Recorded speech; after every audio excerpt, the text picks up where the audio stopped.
On behalf of the iMoot team, just welcome everybody here, and just to thank Karrie for her time. I think, Karrie, you've been involved since the very first iMoot, haven't you? You've been No, around that long. Shane, I First, missed the first iMoot. I found out about it 2 days after it was over. But I've right, been here and ever since, and I've presented it everyone ever since. yeah, no, I knew you'd been around for a while, so yeah, it's been great having you as part of it, and yeah, it's certainly great to have you back again this year. So thank you. I'll hand it over to you. Thank you. All right, Richard, I see that your broadband connection drops out, so feel free to type in there. Joshua, hopefully you have a mic, and we're going to move into another application in a few minutes that you guys will be able to work on with me. So I'm going to start by sharing my desktop. And I'm going to give you a little bit of an overview about myself, so this way you know where I'm coming from. And let me know when you see my presentation. Do you see it? Oh, no worries, Joshua. I have a 9-year-old myself, and this morning my daughter is dancing in a dance competition today. I was at the school district. They opened up the network so I can access it. However, they didn't unblock the site, so I tried to use a regular connection that I was able to grab there, and it kept blacking out. But at the same token, I had tap dancers dancing in front of me, so I ran to a friend's house to do this. But we normally have my daughter in the background when it's one of these iMoots at night. Shane, your kids are in bed, huh? I forget, it's 11 o'clock over there, right? Today we're going to talk about simplifying Moodle course creation via course templates.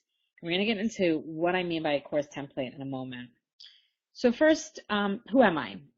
I'd like to begin by answering that question, and I guess we'll start at the beginning. I struggled as a student. It just didn't click for me, no matter how hard I tried, until my parents bought me a very expensive gift when I was in 2nd grade. I'm going to date myself here. Let's see if you guys have an idea about what year that was. That gift was an Apple IIe computer. This computer changed everything for me. It changed my entire life. It was as if a light bulb went on, and I began to understand, and once I understood it, I was able to teach it. That Apple IIe computer is the reason why I am who I am today. Back to the question, who am I? I am a teacher. I've taught kindergarten, 1st and 2nd grade. I've looped and done multi-age. Now, I'm not sure if you are familiar, Richard, but looping here in the US is looping is when you teach the same grade twice, like you teach kindergarten and then you teach 1st grade. So you move with the kids from kindergarten to 1st grade. So you have the same kids 2 years, but you have them with 2 different grades. And then multi-age is when you have 2 different grades in the same classroom. So I taught kindergarten into 1st grade, and then I taught 1st grade into 2nd grade. I had the same kids from kindergarten through 2nd grade.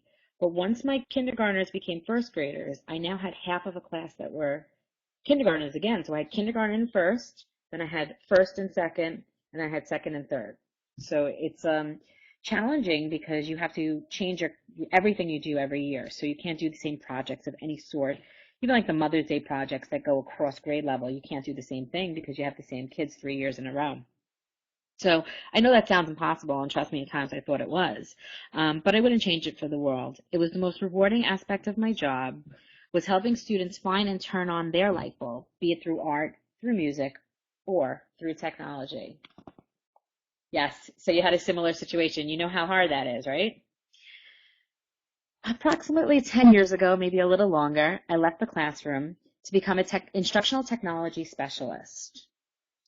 This allowed me time with teachers to assist them in implementing technology into their daily curriculum.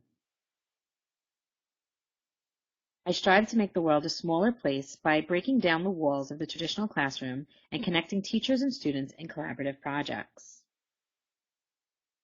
I am a facilitator, guiding teachers and administrators in using technology to achieve a specific outcome. I am also a presenter.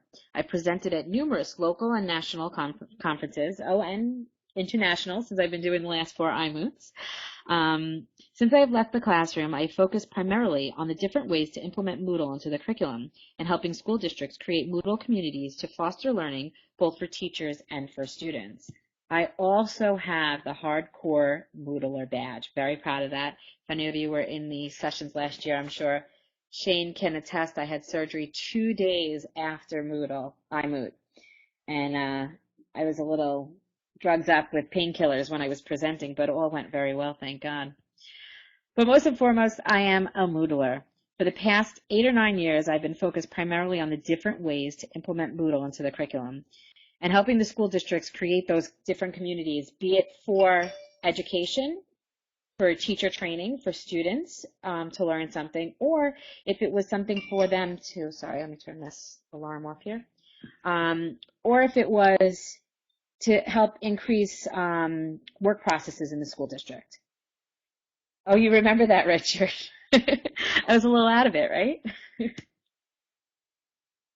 So that's who I am. My name is Karrie and Vitti. I'm the president of Train My Teacher, located here in New York. So now let's get on to the content of simplifying Moodle course creation via course templates. So when I talk about a course template, there are two different types of templates. Do you guys know Natalie? I've been working with Natalie for several years, and one of the things that I love most about our connections is that since she's in Australia and I'm here in the US, we work on opposite time zones, so we can work together. And the connections that we've made here at iMoot are just so valuable to us. I actually met Natalie 4 years ago, and I was doing a presentation at a ISTE, which is one of the international conferences here. And the night before, I decided I wanted to try something different. So I started doing it, and it was 3 o'clock in the morning, and I was presenting at 8, and it just didn't work. So Natalie was messaging me, and I finally said, I give up, I quit, I'm going to bed. And she says, hand over the keys. So she took my admin username and password, and I woke up to an email that said, it's done. So those connections that we've met during this informal online conference, they're invaluable to me. So Natalie and I have gone back and forth. She actually co-presented with me in one of the sessions, discussing what a template is. So when I'm talking about a template here, I'm talking about a starting point. I'm talking about an outline. I'm not talking about the type of template that your university or organization wants. I'm not talking about, having every block in the right place and having the same color across the top, although those are templates also. I'm talking more about a template to assist teachers in starting to use Moodle. So as I said, this session is going to be a little bit more of a conversation, so I really need your input and for us to talk together. So I ask a question, how did you learn Moodle? If you don't mind, since it's just a few of you, if you can just type in there which response. And I had a poll, and I'm going to show you some of the responses from one of the previous sessions. But how did you learn Moodle? Did you learn it by teaching a course that was already created, by creating a course from scratch, or by editing a pre-created course or template?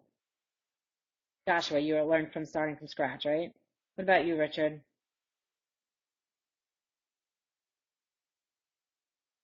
Well, I learned by making a course from scratch. And let's see what most of the people have done.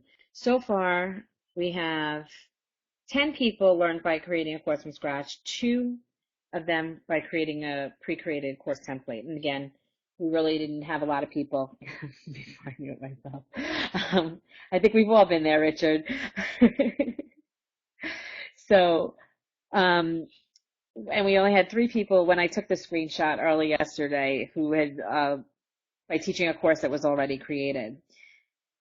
So I really think that there are 3 main ways you learn Moodle, and feel free to interject and tell me if you think there's something else.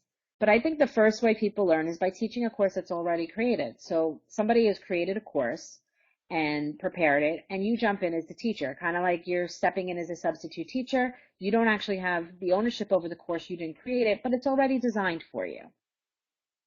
The second way is starting from a blank course. So here's your blank piece of paper. And I often use the analogy when I'm talking about Moodle, is Moodle is a blank piece of paper. I can hand 50 people a blank piece of paper, and everybody's going to do something different with it. Somebody may draw stick figures on it. Somebody might do a Venn diagram. Somebody might make a bulleted list or write in paragraph form. Somebody might, like me, I doodle and I draw circles and arrows all over when I take notes. Somebody else might crumple in a ball and somebody might make it into a paper airplane. So there's so many different things that you could do with that blank piece of paper. And I really feel that Moodle is the same way. Moodle isn't just for courses. I create websites with Moodle. I have designed several websites for organizations using Moodle. And I also work with schools. I've had school districts where they want each teacher to create their own web page. So they started by using SchoolWires or one of the other applications out there for the teachers to create web pages. But then they also wanted them to create Moodle pages. And what started happening is they started getting confused. They were mixing the two up. And there's a learning curve for both. So I try to convince as many of them as possible to use Moodle. And then we have them creating Moodle web pages. So those are open to the public and there's no interaction pieces. So basically when I start with a blank course in that case, I might just teach them how to upload a file, link to a file, and basically that's what they do. They add those two things. You have a school doing that right now, Richard. So we put those together and we teach them the basics. They just have to learn those two steps. And by doing that, they get comfortable with it. And then usually what happens is those teachers now want to go to the next step and they want to start using the interaction. And at that point, we lock down the site and we give their kids access. So in that case, I do like to use a blank course.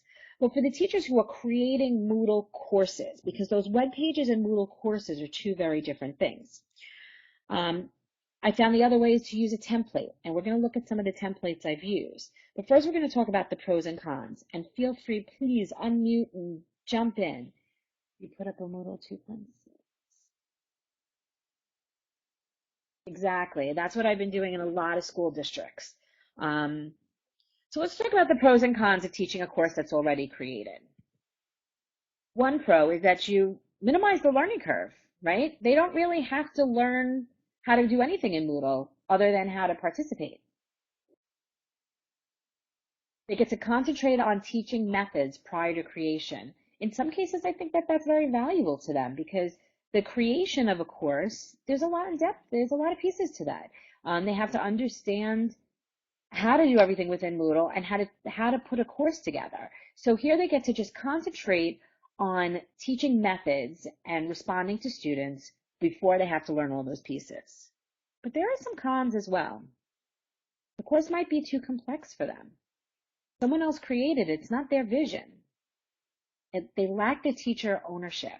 So they have no ownership over this course. It's something that someone else created and they're just going through the motions. It limits their ideas. They sometimes get a sense of confusion because they didn't put it together. Did you ever open up a PowerPoint file? We're going to talk about this in example in a minute. But when you go into like a shared network, do you guys have a shared network where everyone saves files together?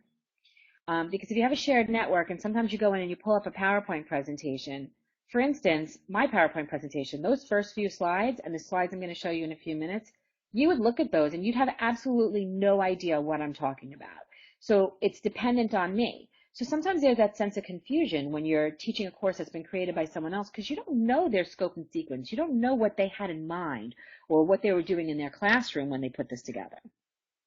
And it can cause a lot of frustration because they don't have that ownership. Can you think of any other pros or cons to teaching a course that's already created?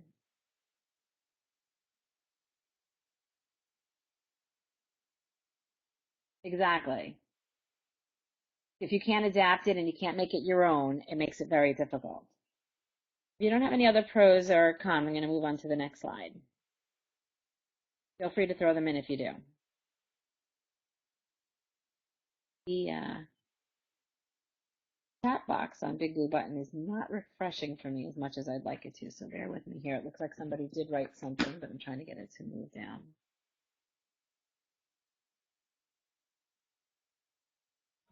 There we go. Okay. Oh, hello.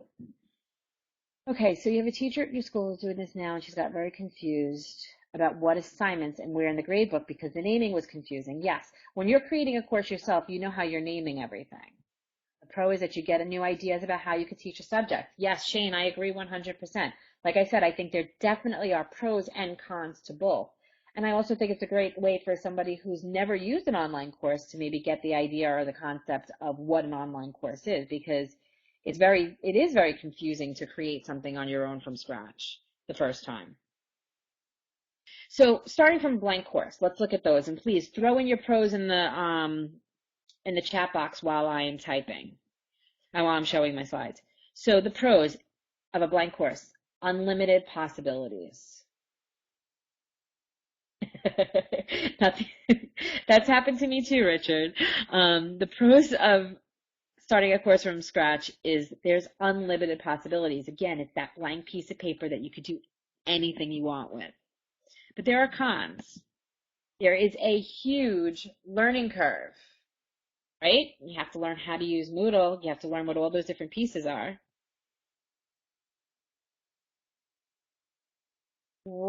Richard, what does that mean? I love working with Natalie because I learned so many new vocabulary words. What is an OHP?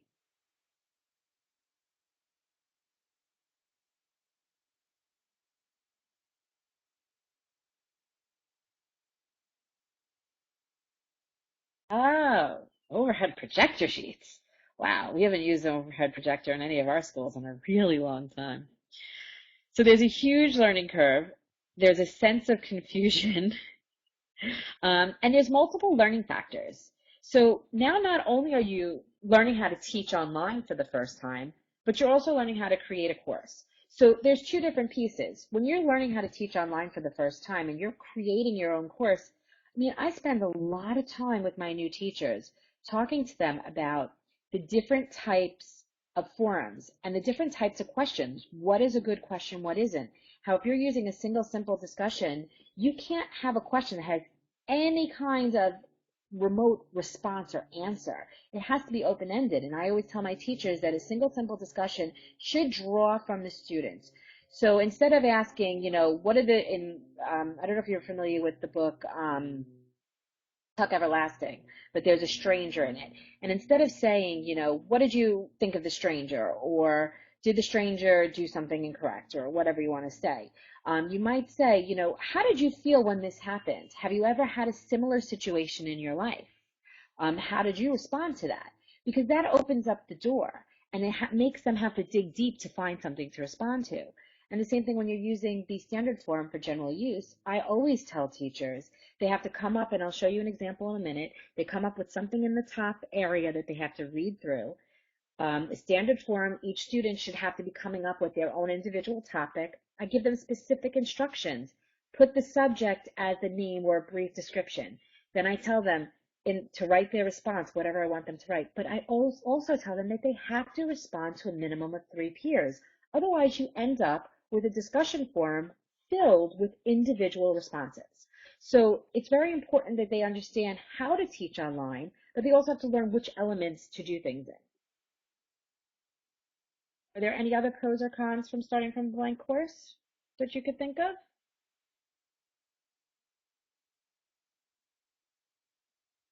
I'm going to go on to using a template. Feel free to continue chatting in the box. But using a template, the pros, you get to minimize the learning curve, right? Because if you're giving them a jumping point, a starting point that they're just going to have to edit, you are minimizing some of those features. But at the same token, by using a template and being able to edit and manipulate it, those students are going to have an opportunity, those teachers who are essentially students learning how to use Moodle are going to learn how to manipulate that course and make it do what they want without having to learn everything from scratch at first. They get to focus on the content and not necessarily the creation. So if I have discussion forums in there and they just have to go in and edit those discussion forums, they're focusing on their content, which type of questions they want to put in there, not necessarily how to create everything. And they have a quicker return on investment of time. A lot of times teachers tell me it takes them so long to put together a Moodle course. But by giving them a template, by giving them a jumping point, it gives them a quicker investment of their a quicker return on investment because they're able to do it much faster. I usually give them a project sheet. I tell them what they need to do when they come in. They come in with their questions and we put them in. And they can bang out their courses rather quickly. As far as cons to using a template,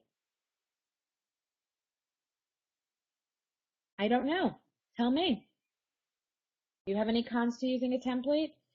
When we're talking about a template, it's something that they can edit, so they can manipulate it, so they can bring their own spin to it. They could bring their own ownership to it. They're not stuck teaching something, because I'll show you my templates now, and it's not necessarily a template where they're just answering questions. They're putting, it just says discussion forum and they fill it in. So here we go. This is an example of a book talk template. Senior managers. Yes, some things have to be edited. It's kept in a fixed form. And again, I'm not necessarily talking about that type of template.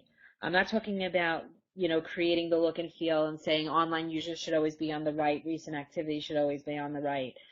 It's kind of like a guide. The quality isn't good, then it might not guide them in the right direction. Joshua, when I show you these examples here, I think you'll understand what I'm talking about. There is no quality. These are just having some different pieces built in that teachers just go in and edit. So I will say that I'm not a big fan of creating global templates where everything has to look the same font size and stuff like that. I do think it's nice to have some sort of continuity throughout courses.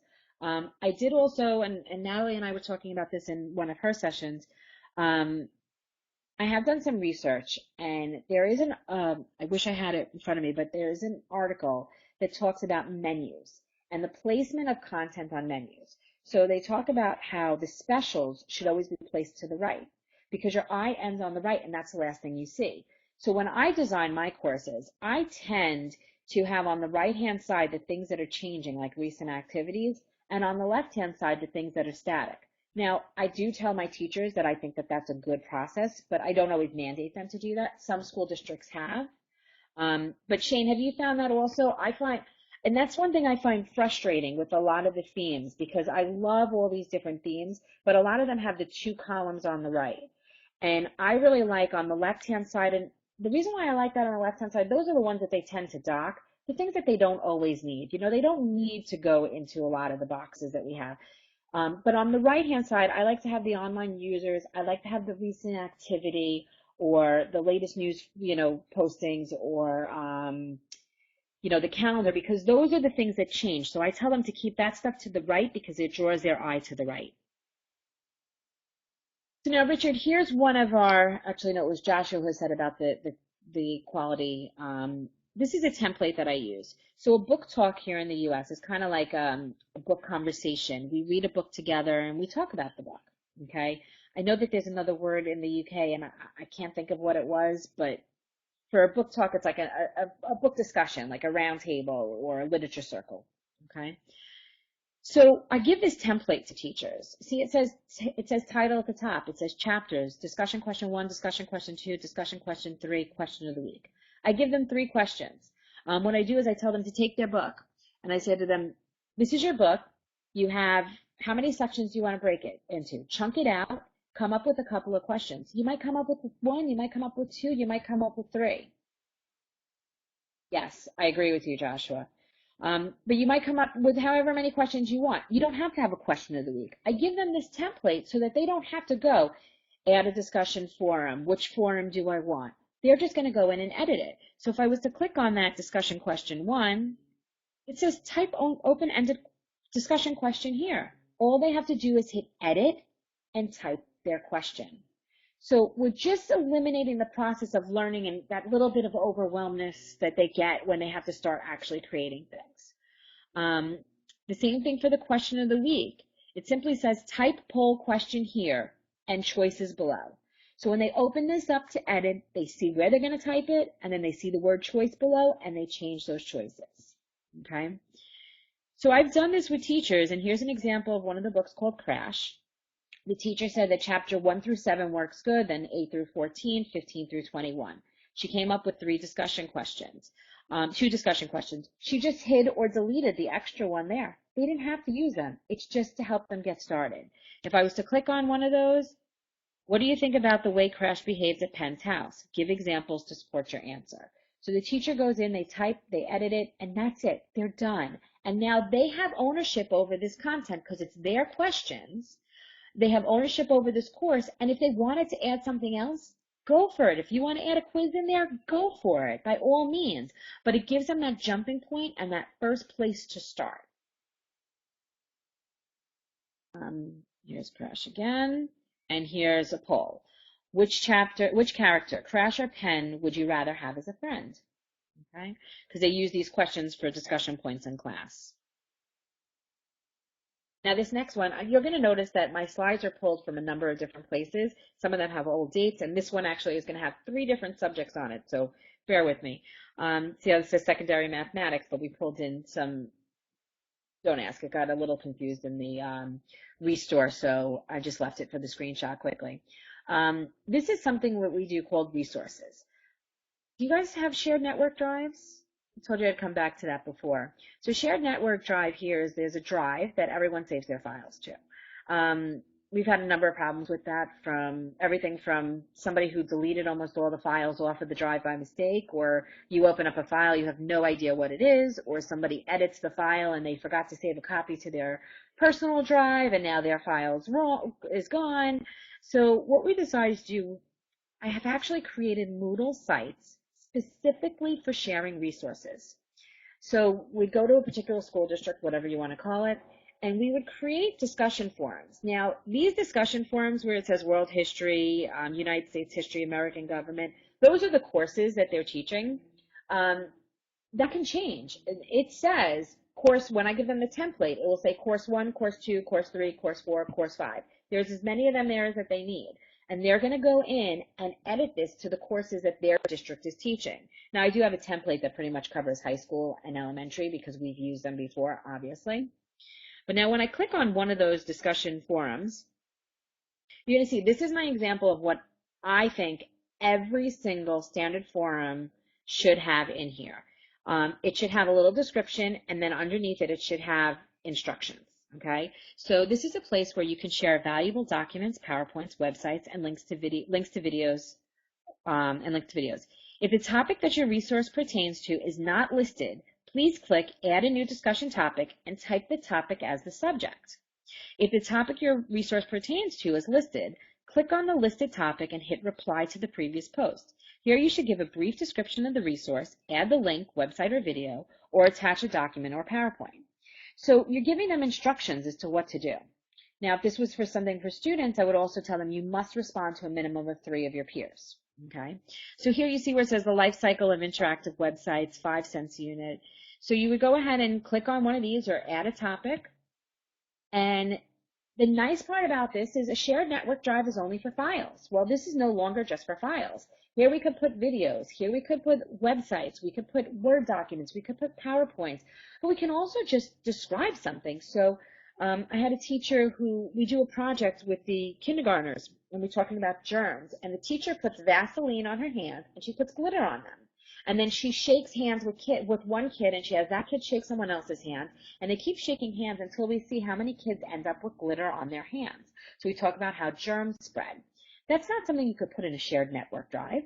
So by putting it in here, all of those resources that have to do with that topic, it's now kind of like a binder, a collection, and the schools are able to keep all that content together. The nice part about this also is a lot of times our schools, we have, 3 elementary school teachers and 2 4th grade teachers in each. And each school, the 4th grade teachers kind of feel like they're working in isolation. It's 2 and 2 and 2 instead of all 6 of them. So by doing this, they can all subscribe to that forum and they can share resources between the schools. We've done it with glossaries in the past also. We just like the way the forum works better. And the reason why is because it sent out that auto notification when someone added something. And it gave them a lot of flexibility that they can look at the one topic and see it all scrolled right here.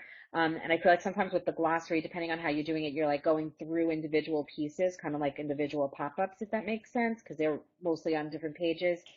I mean, you can lay them out different ways. I just found that this worked better for our teachers. Do you have any questions about that example? Okay. So we're going to look at the hybrid course example. Now, I will tell you, we had a huge, huge problem with this.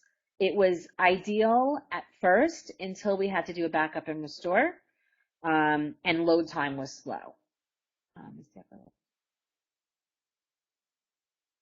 search feature in the gloss. Okay. Yeah, and you can search the glossaries the forums as well. You could put the search on the side of your course, and they could search in there as well. So it does have both benefits. This participation in government course was offered at one of our high schools by a teacher. The school district wanted to give the students an opportunity to get an idea of what it's like to go to college. So these were senior students, and one day a week they met with the classroom teacher, one day a week they worked on their own. The teacher was now taking all this curriculum to digitize that was never digitized before, and she was overwhelmed. So what we did is we created a course template for her. And basically, you see where it says topic? It would just say topic, and she would add her topic in. The top box says text, and that's a Moodle web page that she was able to click in and just put a little bit of overview of the course. The labels were there for her, so it said class materials. I actually uploaded this. I uploaded one document, and I kept linking to it. So we had the files there. So all she would have to do is hit the edit there, and she would be able to upload a new file. The link, she was able to hit edit. She'd change the name and paste the link in. She didn't have to think about anything else. Then down below, we had a choice. We had 3 forums and 2 assignments. Now, if she wasn't using any of these when she created, she was able to delete those out. So you see, she was able to jump in here and have we had like 25 topic sections like this created that she was able to just go in quickly and put her content in. That was huge for her, absolutely huge. And this is what it looks like. Once she put her content in, she was able to hide different pieces when she didn't need them and turn them on when she was ready for them. And there were parts she didn't use. But we were able to give her that structure and that setup to be able to streamline the process and the creation of this course. Now, we did, like I said, we did have some problems with that because the backup and restore and the load time was huge. So I wish I had a solution for that because it was a rather big course, but we dealt with it the way we had to, and we're hoping that with the new release that we're moving it up to, that it will eliminate some of that. So here's a template for a current event circle. Does anybody know what a literature circle is? In a literature circle, you have different roles. So you might be the character captain. So you're reading each week to focus on a different topic. So you're reading to maybe focus on character traits, or you might be the investigator looking for something interesting in the chapter, or the literacy person looking for some different types of literacy elements in the chapter. So we did a twist to that, and we did a newspaper circle. And I'd love if either of you are interested, if any of you are interested in connecting with any of my schools. We've done these with schools from New York. We've done this from schools from New York and California at the same time. So we break the kids in groups, and if we have multiple schools in different places, we put 2 kids from each state, for instance, together. And we created a current events. Now, this kind of falls under the concept of the first one, where it's a templated course, that it's a course that someone else created, but it really is a template because the content changes. It's not like there's content that you're teaching. So we give them, it says assignment 1, assignment 2, they put in the dates. Students are given a number. They're broken into groups, and then for each of those assignments, they're given a number. So I'm reporter number 1. So the first time I would be the state reporter, the second time the entertainment, the third time the national. So I'd rotate through all of the different roles throughout the course. And then we would come back here, and you would see they have a discussion forum. So here again are those directions. Post your article summary here. Please remember to type your job assignment for the week in the subject line. In your own words, summarize. Okay, share your thoughts or opinions. And then you must give feedback to the members of your group. You must reply to at least 3 of your peers, okay? This reply can ask a question, give an opinion, or share information that you have. So they would go in and they would post their information, and then they would have that current events, okay? This is a digital workbook example. So we had a school district that took their workbook and they digitized it. Now, if anybody knows, somebody a couple of years ago, maybe it was last year in iMoot, showed a way that you can use the assignment module, that you could put something in there to be a template, and then it would pop down into the bottom when they were responding. I didn't know how to do that, so I'll show you what I did. Here it says, the template just says chapter 1, topic 1, topic 2, topic 3. There is a guided reading and review in each one, and then it just says quiz, and the teachers edit the title. So here we taught them how to create a quiz. And if I click on this, there's some transitions here that don't work. So there we go. So if I clicked on this, we downloaded the worksheet, so they can click on the worksheet there. It says the page number, and then you see how I actually created, there is a template option you can add to the toolbar. Now, can I change that on each of my, because each of the assignments are going to have a different piece. So for instance, this particular one, I created this table. So see, I say, click edit my submission below and copy and paste the table and then answer the questions. So each one is going to have something different. This particular one has a table. So I don't know, I'd like to look at that more, and maybe we could talk about that at the end, Richard. But here they would be able to go in and edit that. And then if I was to click on one of those quizzes, here you see the quizzes, and they were just posting their questions in here. And that's got to scroll again. Okay. Superintendent's Conference Day. I don't know if you do this, but you probably do evaluations of some kind of professional development. Traditionally, when we do professional development, say you go to a workshop, or even iMoot, you go to how many sessions in a day, right? So have you ever gone someplace and they give you a piece of paper, and the top half of the paper says session 1, and you write in which topic you went to. The bottom half says session 2, and you write in which workshop you went to, and then you evaluate them, and you hand them in, and they really do no good for anyone, because unless you're going to actually cut them in half, sort them out by workshops, and then look through them, they're really not that valuable.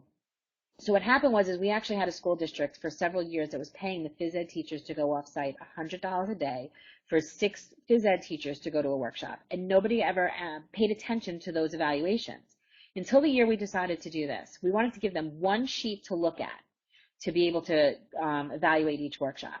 So I created a Moodle course, and it was called Evaluations. And then it said Workshop 1, Workshop 2, Workshop 3, Workshop 4. And then the teacher or the person who was in charge, usually the secretary, went in and wrote in all of the titles of all the workshops. After the training, they would go in and they would answer the questions. Well, the reason why this was so valuable now is that they were able to get that one sheet. When you have a question, that's an open-ended question, you have the question in everyone's responses, and that's where they sort. Said, we've been to the same workshop over and over again. We've done this before, and that's the time that they finally realized that they were paying their staff to see the same thing over and over again.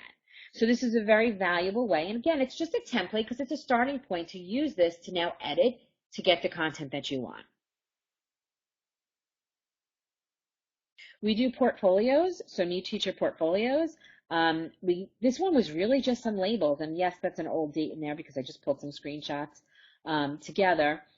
But elementary, they just had to do, we had reflections, student work, professional development. We had all the different topics they needed, and then we had a label for the school year.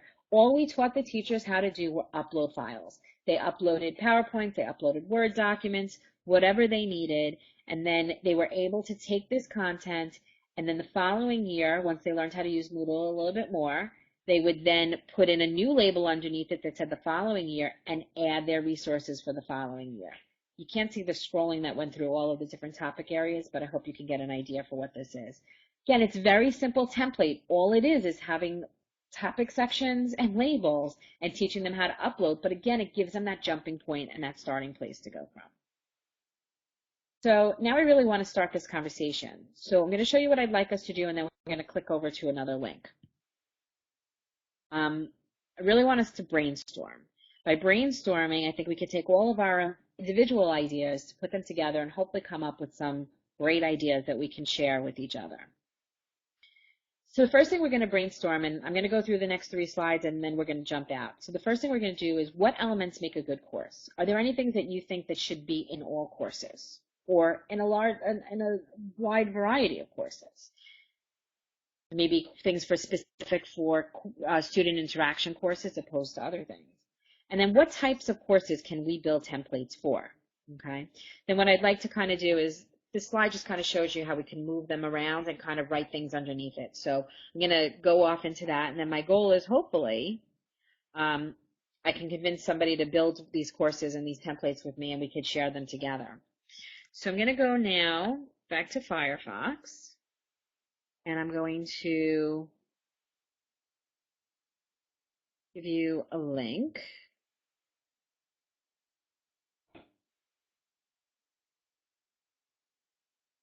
Okay, so if you don't mind clicking on that link.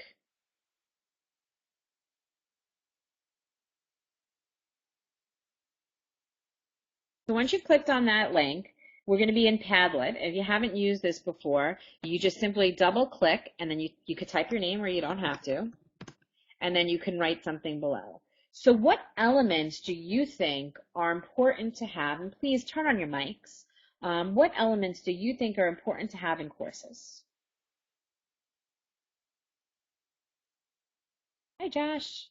One thing I notice about Padlet, which I believe you used to be able to do and you can't anymore, is I can't move someone else's box. So let's just try not to overlap and kind of go across so that they're nice and it's not on top of each other. We had a problem with that with the last session. We were hoping to be able to move them around and manipulate them, but only the person who creates the box can move the box. So what are some elements that you think that are important? And it could be anything in course design, or it could be an activity. So I think it's important to have a forum for questions. Oh, and of course I have a nice typo there. So when I say that, we create a forum usually. Shane, I'm going to throw this out again. Are you listening to me? I hope so. I need to get somebody, and we've put it in the tracker and everything like that. I need to get somebody to realize the importance of having single, simple discussions working with groups. We use the dialogue module for years, and it's not just for this. It's for so many things that we do. When we do pen pals, and I want 2 kids to be working on one single thread, you can't do that, and it's a nightmare. I used to use the dialogue module, and then it wasn't standard, and I had to manually remove it from like 200 courses. But we need to get that single, simple discussion, because what I do is I create that, and then I have to create an individual group for each kid. But now the way we have to do it now is we have to create a standard forum, and then I have to post initially to each one, or they can't respond. It's a nightmare. So hopefully somebody can jump on that and get that working, since it's been broken since like Moodle 1.1. Help forum, good. A calendar of due dates, yes, I think that's very important. And to be honest with you, Josh, I know Moodle has a calendar built in. We don't use that usually. I usually have the teachers using a Google Calendar, and I embed it into their course. And the reason why I do that is it's a lot easier for them to edit, and most of them can add it to their iPhone or whatever phone they have as a separate calendar. And at the end of the class, if they need to change or add any activities, they can actually go into their phone, and they can, faster than they can sometimes on getting online, and they can create a new calendar event right from their phone to update due dates. And it just seems to work a little bit easier than the Moodle calendar. Does anybody else have any ideas of elements that they think are important? Info about the course, yep. I like the recent activity block because it keeps them up to date with what's going on. Course syllabus, yes. Okay. Now let's jump over. I'm going to give you another link. So if you don't mind going back into the big blue button. Oh, actually, I could put it right in here. Hold on. Let's see.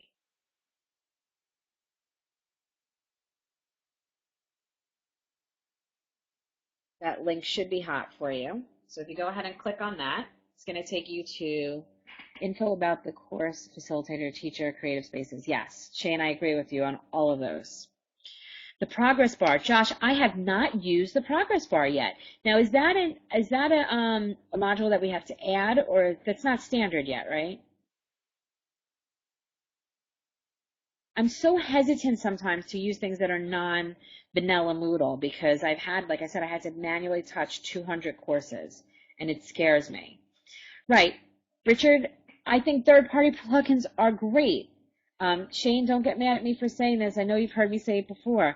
I always said I felt comfortable I've developed numerous websites using the Rocket theme.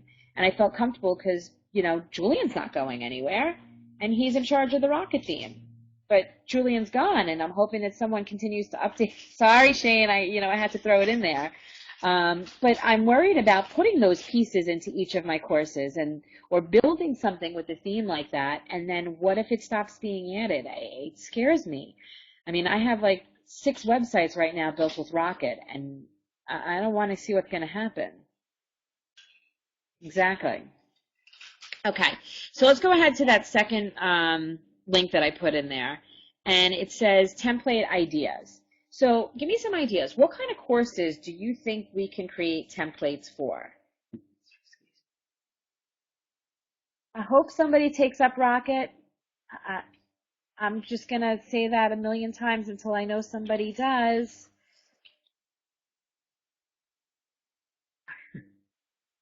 I hear you, Richard.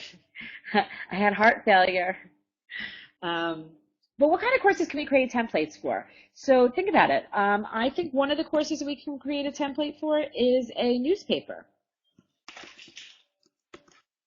So the reason why I think you can create a school newspaper is rather than printing a school newspaper that only gets printed twice a year or 3 times a year, we can create a template for that newspaper, and that template can just have all the subject areas. You can have an area where students can submit whatever articles they want to put on, so it can be live on a regular basis, and it can be ever rolling, like they just keep adding new articles to it each time, and they can go back to it. So we can create a basic template that says all those topics that the students just go in and edit.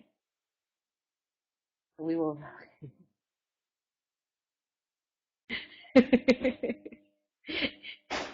You will rock it. Oh no, that says so will Rocket. I hope Rocket is going to be supported. Shane, why don't you just add that to your sentence? Elegant and essential and Rocket will continue to be supported. That would make my day, even if you're just pretending for me. But can you think of any other pieces that we can do this with? Any other things that we can create course templates for? I have tons of them.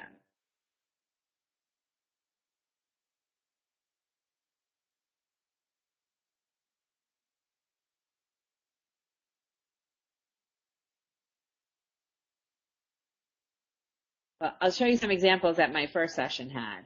A small project plan, a conference similar to iMoot. So basically, Shane, you created a template course for each of us, right? You gave us all a course that had some elements in it, and then you told us to go and do whatever we wanted with it. So iMoot is a perfect example of how a presenter can create a template. A master's degree portfolio, cafeteria and lunch menus, comic drawings that students can do or produce. I'm not really sure I understand that one. A course of quizzes with sample questions for each type and each type of quiz. I actually have that. I wish I knew who Andrew was. I'd show it to him. A writing course, topics, plot, character development. A template for easy setup of Moodle pages for new members and staff to ensure consistency. Okay. Templates for business English courses. Standard forms with pictures for easier recognition and help forms, sharing forms, and newsletter. Navigation with icons. So can you think of any? No worries, Richard. I'm going to head out in about 10 minutes when this is over and go back to see my daughter get her awards, and let's hope she does really good.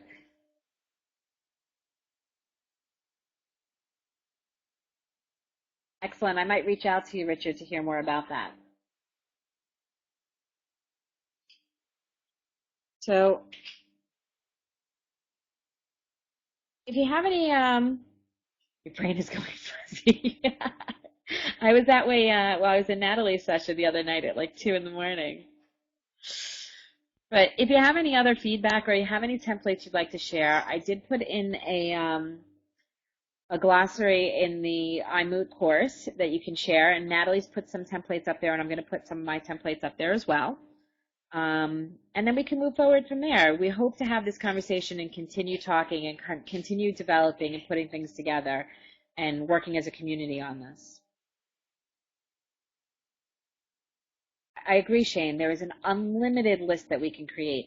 But don't you think that, do you see the benefit for giving somebody who doesn't know how to use Moodle something that just has a start, even if it's just labels and topic sections broken down, to just simplify it a little bit? Shane, throw your mic on. I know you're not afraid to talk.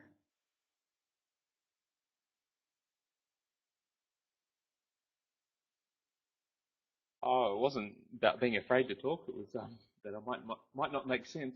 Um, I yeah, no, I can definitely see the value of templates, and obviously we've used them at iMoot, and I guess probably more from my point of view, I do what you do. I actually go to organisations, and quite often a lot of them do set up templates.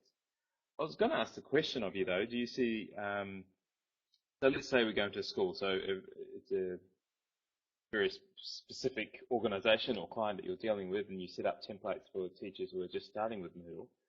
The thought crossed my mind, would you then do a second range of templates for teachers who might already know how to use the basics of Moodle? So maybe they are good with, say, the database activity, and would you do a more advanced template for them where it takes them through, guides them in a way to use that in more advanced usage?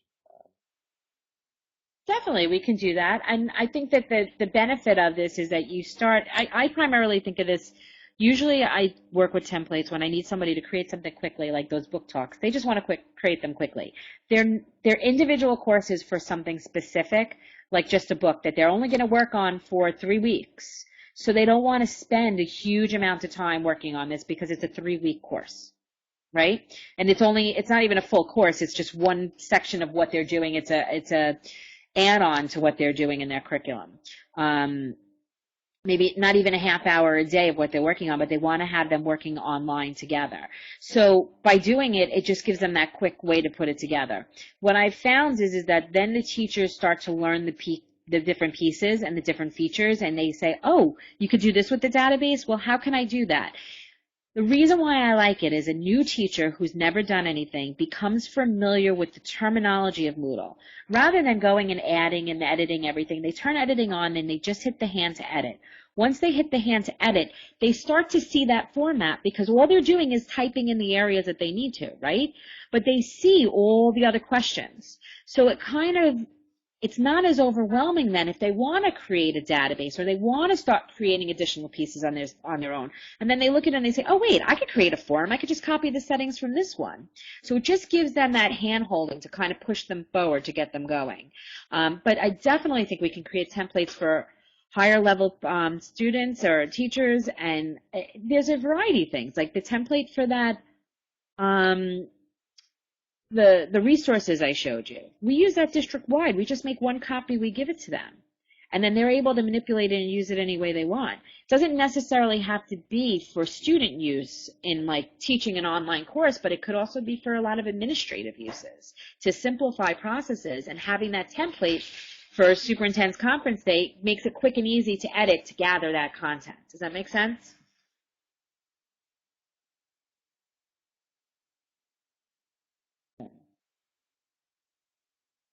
Okay. Well, I could stick around for a few minutes. I'm going to head back to the competition that my daughter's in. As I left, a girl fell on the stage and they had to get an ambulance for her, so I'm hoping that the competition is back on track. Luckily, I saw my daughter dance early this morning at 7 o'clock this morning, and was able to head over here and do both at the same time, same day. So if you don't have any other questions, you got that right, Shane. Thank you so much. So it wasn't my daughter or any of the kids in my daughter's dance studio, so that's a good thing. I don't know who it was that got hurt. Hey, But Karrie, it's Shane here. I'll jump in and say thank you. Yeah, it was a great presentation. And thank you. my brain is a bit busy. I would have joined in a bit more. No, that was very good. So thank you very much. And yeah, not encouraging anyone else to actually go. Probably could ask some questions. And yes, kids' events are always very exciting because I've got 2 young daughters. So I tend to laugh at or anything they go to just because I find it funny. Oh God, yeah. But Shane, here's the problem. iMoot's ending in a few hours, and I have to wait till next year. Yeah. My favorite weekend of the year. And I'm so excited that it wasn't on Memorial Day weekend this year. So, count me in for next year. And Yeah. We did juggle the dates this year. We tried to look at all the different areas and make sure it wasn't on any important dates. It worked out great for us because, Memorial Day is usually a nice backyard barbecue kind of weekend. And, well, last year it didn't make a difference because I had the painkillers, but I wasn't going to be able to go out and have fun anyway. All right. Yeah, I was going to say, and don't forget, everyone, the final wrap-up session is going to be at 8 a.m. our time, so it's in about 8 hours' time. Sounds good. Thank you so much. It's great to be with you guys again this year. All right. I'm going to sign off so I can go to the studio. Okay. Thanks, Thanks, Karrie. Joshua.